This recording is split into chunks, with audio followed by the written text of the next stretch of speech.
About a year ago, I needed a new gardening trowel, I needed some pots, and I needed some potting soil. I was preparing to plant some seeds indoors that I would allow to sprout, start to grow, and then, of course, which I would later transfer after the last frost. This is about the time of year that I do that. So I went to Amazon.com, world's biggest retail marketplace, where you can get the best prices because there's so many sellers. It's that whole competition thing, brings prices down. But in a moment of clarity, I thought, wait a minute. Yeah, it might be good for me to save some money. It might be good for my family if I save some money by buying these products on Amazon because I can get them cheaper than I could locally. But even, if you're a Prime member, you get free shipping. But I thought, what about Biff? Down there at Biff's on the corner, he sells, overpriced gas. But there's no ethanol in it, so, it's justifiable. Sells, milk is kind of high there too. But I knew he sold some gardening stuff because I'd been in there a few times and seen it. Biff's local, okay? Biff matters. We all matter, but Biff is in my community.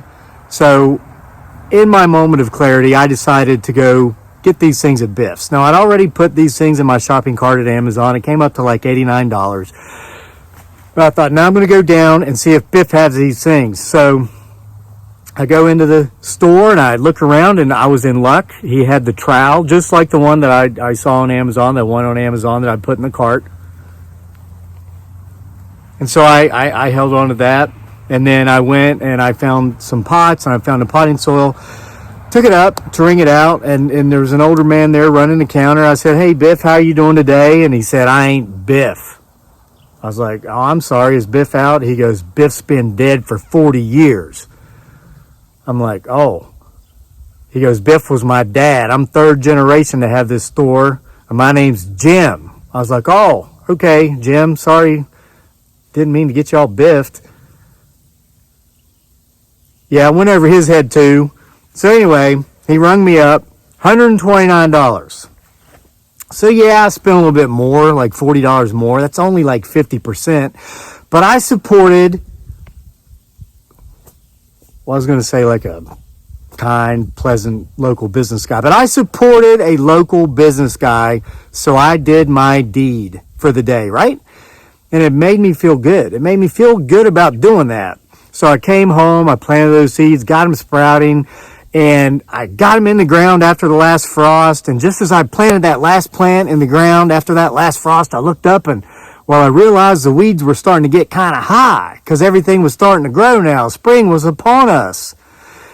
So I went in to get my weed eater, and yet again, I didn't winterize it. I didn't run all the fuel out of the tank, didn't cleanse out the lines, and it wouldn't start. Well, so I go back to Amazon.com. I'm going to buy me a new weed eater, right? Well, I had a moment of clarity, and I thought, I know I could get a really inexpensive weed eater on Amazon because they're the world's largest marketplace, and they've got that whole competition thing, brings prices down. And as a Prime member, I could get free shipping, but I thought, no, there's this guy's shop that I've been driving by for years that he does like small engine repair, and he's had up signs stating that he even sells refurbished tools, like power tools. So I thought, well, I'm going to go down there. His name's Dave. I made sure his name was Dave before I called him Dave. I walked into the shop that day, and he was there, and I said, are you Dave? He said, I am. Welcome. And I was like, oh, great. Having a much better experience here than I did with Biff, who, by the way, is named Jim. But Biff's, I continued to go back there all last year. I went anytime I needed something. Fertilizer, evergreen shrub fertilizer that you put on once temperatures are over 60. I went to Biff's and bought that stuff from Jim, whose name's not Biff. And yeah, I paid considerably more than I would have had I bought that on Amazon as well. But I helped a local business owner, as I did the day I went to Dave's to get a weed eater. I found a weed eater, and it's one that I'd seen on Amazon, and it was the same price. So I'm like, everybody's right. I'm getting a weed eater for the same prices I would have on Amazon, but instead of supporting this big behemoth that makes all this money, how dare them, I'm supporting a local guy and it's the same price. So I took it to the counter and I said, Dave, this is great that you have a brand new weed eater in here. And he says, well, it's not really brand new, it's refurbished, but it'll get the job done. I was like, refurbished? What's that mean? He said, well, somebody owned it before you and they didn't really quite take as good care of it as it should have, but I fixed it up and it's going to work like new. That's why it's charged at a new price. Like, okay, well, I get it, and he's local. So I bought that refurbished weed eater at a new price. Okay, so I didn't save any money, but I did a lot better than I did at Biff's, right? Buying that stuff off of Jim, who, is not Biff, that was his dad. Well, the weed eater only worked for about half the summer. So about halfway through the summer, it just stopped working. It just up and quit on me. So I thought, well, take it back to Dave's. Because not only does he sell refurbished power tools like this weed eater that doesn't work, he fixes them. Great. So I go back, see Dave. And by the way, I forgot to mention, I see Dave at my kid's school. I guess his kids go to school there too. So it's like we really got that local thing going on, right? So I'm like, Dave, this wonderful weed eater, like new looking at least weed eater that I bought from you, refurbished at a new price, stopped working. Can you fix it for me? And he says, well, shucks darn, of course I can. I can fix it for you. He said, you say it just upped and stopped working on you? It's like, yeah, Dave, it just upped and stopped working on me. What do you think could be the problem other than it just doesn't work anymore? He said, well, I was afraid this might happen. Because you see, it was one of them 4-stroke weed eaters. The gas goes here and the oil goes here. Problem was, the guy that bought it before me knew put the oil here and the gas here. Opposite of where they're supposed to go. And in case I said it opposite, because sometimes I do that when I make these videos, because contrary to what some people think, they're not scripted. I kind of make them up as I go along. The oil goes here and the gas goes here, but they put the gas here and the oil there. And it's starting to snow on me. But I'm so pissed off about Amazon, I came out in the snow to tell this story anyway. So anyway, Dave assured me he could fix it, and it would only cost me $40 to get it fixed. Well, I thought, well, shucks. Is this really smart of me to pay more money? Isn't this what, we dumb hillbillies like myself call throwing good money after bad? No, don't be thinking like that, because I'm supporting a small business owner. So I said, Dave, you go ahead and fix it. And he did for $40. And then it got me through the rest of the season and ended up and quit on me again. So maybe I'm going to be going back to Dave's this summer to buy another weed eater. I don't know. But listen, I made my point, and I've done this with several local shops. I did this all last year because I said I'm no longer giving that Jeffrey Bezos guy there at Amazon any of my money because he already has enough. He's the richest man in the world. And look, he's so rich, he just went through the biggest divorce settlement in the history of the human race, and he's still the richest man in the world. Greedy. Look at his ex-wife. She did the right thing. She got out like $53 billion or $35 billion, and she donated it all to charity like we're supposed to do. We're all supposed to work hard for our money to give it away to other people. She gets it. Jeffrey Bezos doesn't. He's greedy. So anyway, speaking of snow, it's ironic because round about Christmas time, this last Christmas, my son's like, I want this. And my wife's like, I want that. And I'm like, no problem. I'm going to go get it for you. Santa is.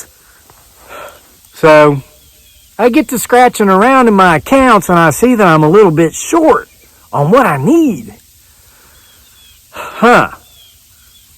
Well, that's okay, I said to myself. I'm just going to go ask my good old buddies, Jim, who's not Biff, and Dave, and some of these other folks I supported all year. Ask them if they could support me a little bit here now that it's Christmas time and I'm a little bit short. So I walk into Biff's, say hi to Jim, and he says, what do you want? I said, Jim, I was wondering if you could help me out a little bit. Christmas is this month, and, well, gosh, I'm a little bit short. Could you loan me some money? He goes, bank's down that way, another mile. And he turned around like he was going to go help somebody else, but there was nobody else in the store, but he found something else to get busy with. So I went over there and I was like, Jim, come on, man. Help a brother out, man. I helped you out all year. I could have saved a ton of money buying this stuff on Amazon, but I came here to support you because you're a local business. You know, he says, it's not my fault you're stupid with your money. I'm like, Jim, okay, come on. You are like third generation owner of this business. And I found out later through small talking with other people, the local grapevine, dude owns like 1,000 acres of land around there. And anybody who rents a house from there rents from this guy. He ain't hurting. Okay. So I'm like, come on, you got to be willing to help me out. And just as I'm saying this, you know, harking on him again here for the third time to help me out, I just happened to see something that my wife actually mentioned she wanted for Christmas. It was one of those bird hotels, you know, like a big birdhouse on a big pole. It's got like 40 doors in it for all the birds. We love to watch birds here. We feed them in the winter. We don't so much in the summer because they can get their own food and we don't want to make them dependent upon us. But we help them out in the winter. I said, Jim, you know, this can be win-win right here. That's one of the things over there my wife wants. It was like $80. I'm like, how about you just let me take that now so I can give it to my wife for Christmas, and I'll start paying you, say, after Christmas, say in January. He goes, nope, we don't extend credit. And he keeps doing stuff. Oh, I got the point Jim wasn't going to help me. So I left, dejected, right? Well, on the way home, I'm going by Dave's, small motor engine repair shop guy, and I'm like, Dave will help me out because I really helped Dave out this year. I could have bought one weed eater new on Amazon that worked, but instead I bought one weed eater that had to be fixed twice. So far I've only paid to have it fixed once, but because it was refurbished. But I was helping Dave and his family out.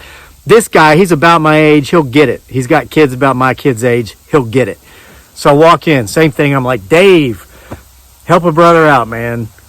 Christmas is coming, and I'm short on my accounts. I can't afford to get stuff for my kids. Can you loan me some money? I'll start paying you back in January. He goes, boy, I wish I could, but I ain't got it. I got my own kids. I got 3 of them. I got to worry about my family's Christmas. I can't help you out with your family's Christmas. I'm like, oh, come on, Dave. I brought you my business because you're local. You know, instead of going to that greedy old Jeffrey Bezos over there at Amazon where I could have saved a lot of money, I helped all these local businesses out this year. And I spent hundreds and hundreds, if not 1,000 or more dollars that I could have kept for myself, which could have paid for my family's Christmas, but I did it to help you. You know, come on, man, help me. You know what he said? He says, man, I'm not trying to judge you here or nothing, but it sounds to me like you're stupid with money.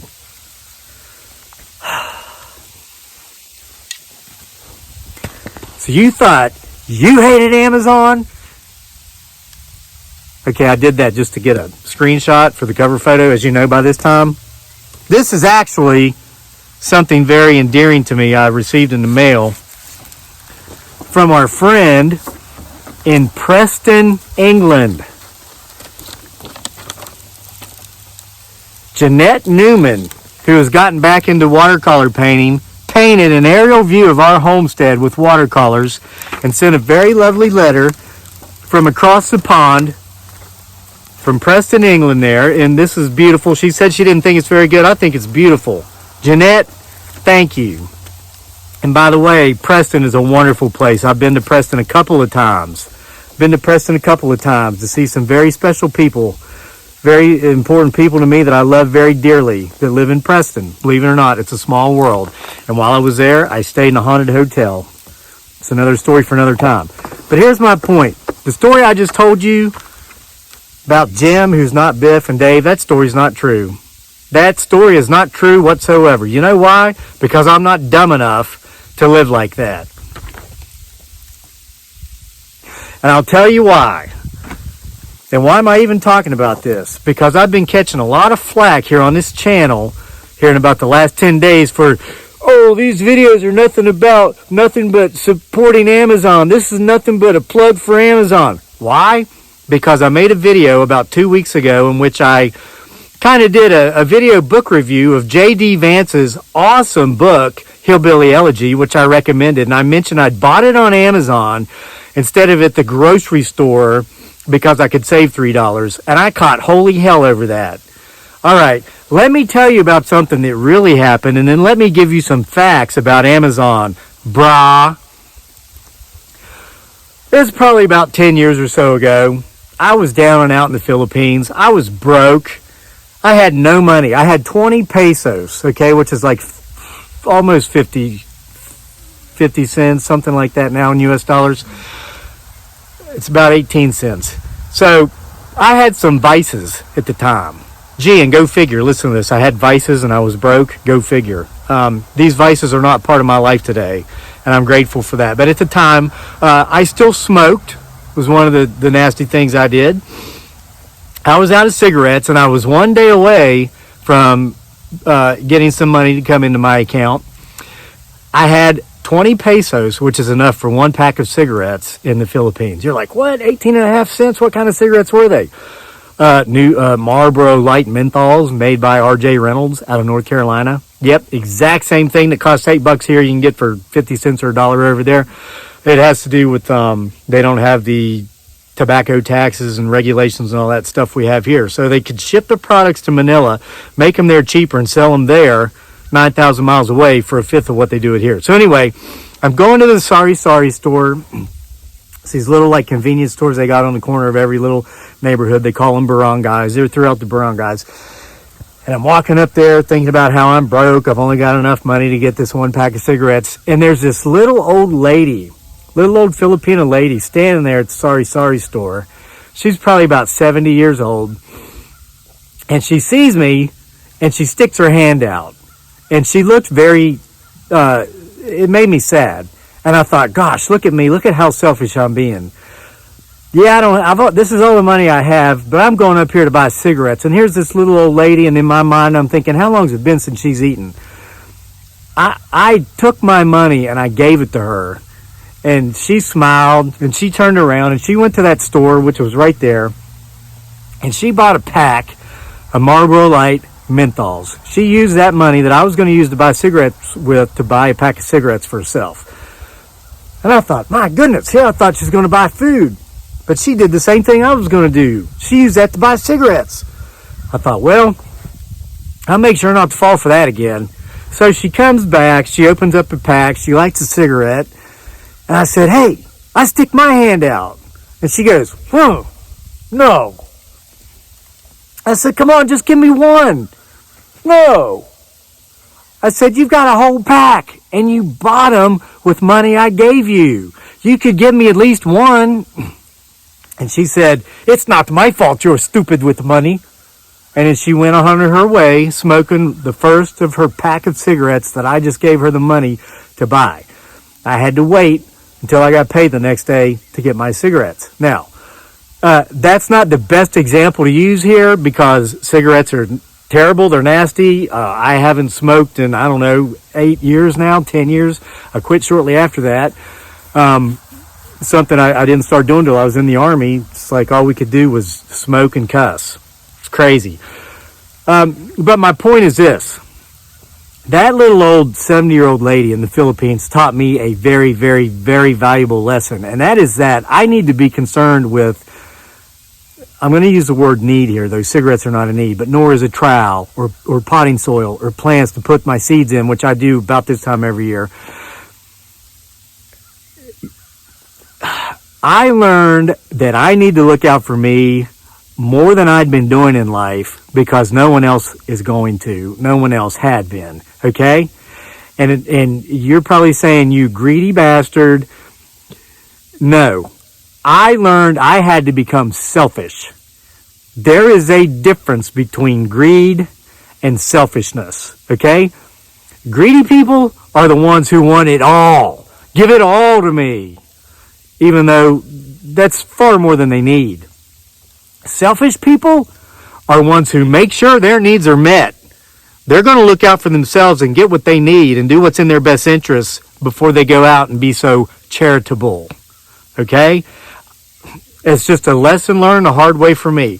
So, am I going to buy a book on Amazon to save $3 instead of buying it down at a local grocery store? Yes. Because the story I told you though not true in the beginning of this video, I believe is very true to life, in that if I go out there pissing away money by buying things that are more expensive just because I'm getting them locally, instead of saving myself money and my family money by buying them in a smarter way, do you think that grocery store is going to give me Christmas turkey this coming Christmas if my accounts fall short? Are they going to give me the yams and the marshmallows for me to put the marshmallows on the yams? And yes, I told you I was from Appalachian, and if you are too, you know exactly what that is. It's a delicious dish that gets looked down upon by people who think they're too good to eat it, but it's delicious, it's tasty, it's yummy. Okay, now, I hear you. If you really want to support small businesses, if you really want to support small local businesses, let me tell you the best way you can do it, and that's by supporting them on Amazon. Yeah, here's what you don't know about Amazon. You go to Amazon, in that search box, okay, let's say you need a trowel or potting soil. Don't put that in the search box. Go up there and put small business. Watch what comes up. Hit enter. Small business. Hit enter. The next page that comes up, you're going to have like a blue colored banner across the page just below the search engine that says shop small businesses. And from there, you can scroll down and you can pick your region. If you're in the Southeast, you can click on Southeast and then it pulls up Southeastern region. Type in what you're looking for. Bam! It's going to take you maybe not to the cheapest product on Amazon's entire platform, but it's going to take you to the products being sold by small business owners in your region. Okay? Let me tell you how this benefits that small business owner. Okay? You want to wear your heart on your sleeve and help Jim down there who works at Biff's, who's not really Biff and is probably richer beyond you can more than. Okay, but let's take even Dave, the repair shop guy. He obviously wasn't rich, okay? But he could knock out so much of his overhead by moving his shop online through Amazon, or like we do with Etsy. You know, we sell stuff on Etsy. Go buy it. The link to our Etsy store is in the description box below. We sell really cool stuff, like autographed 8x10 photographs of me potentially with you know what in the background. And you get part of our field research toolkit with that as well, or you could get the whole field research toolkit on Etsy. We have those available too for the everyday low price of $19.73. And you're like, $19.73? I thought everything cost $19.99. Yeah, well, listen, numbers mean something. And $19.99, other than being a totally awesome song by Prince, God rest his soul, means nothing to me. But I was born in 1973, so that number has meaning to me in my life. That's why we price a lot of our products in 1973. Okay? So you can shop and support small businesses on Amazon if it's that important to you. But I'm willing to bet that probably just complaining is what's important to you. Complain away. I don't care. I'm not going to listen to it. Okay? And let me tell you this about Amazon. You know the thousands upon thousands of books that this guy sells every month are sold through Amazon. Listen to the importance of this. And thank you, by the way, for the thousands and thousands of you who buy them every month. If you're not part of that group, you can be easily by scrolling down to the link in the description box below. They're really good books. Okay, listen. I have been writing for almost 40 years because I started when I was a kid. 20 years ago, no matter how well I wrote something, how good it was when it was finished, the likelihood of me even getting published through a traditional publisher was slim to nothing. That likelihood stands today, even though I sell thousands of books on Amazon, some of which are really pretty good, and despite, and I'm going to blow my own horn here, winning international journalistic awards, I still really probably would never get published with a traditional publisher. You know why? Okay, you got to send out these things called an inquiry letter. This is who I am. This is what I write. Here's a sample. Okay, to the big publishing houses. Only 2% of those inquiry letters ever even get opened. Not read, not responded to, opened. The envelope never gets opened on the other 98%. Not only am I not stupid with my own money, I'm not stupid with math. Those numbers don't make sense to me. So I don't do it. I self-publish on Amazon. I've garnered my own audience here from those of you who have been gracious enough to want to hear what I have to say when I come up here to the campground to talk. And that's how I now, as a small, while I'm writing it, it's art. I'm an artist. It's my craft. But once it goes to print, it's a widget that's for sale. And it helps me, small local guy in this area, support my family. So what if Jeffrey Bezos is making a nickel or two off of every sale I make?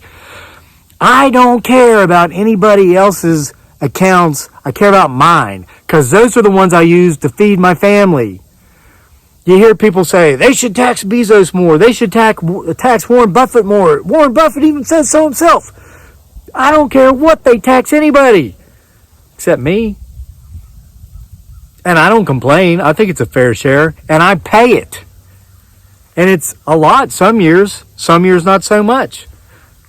You know?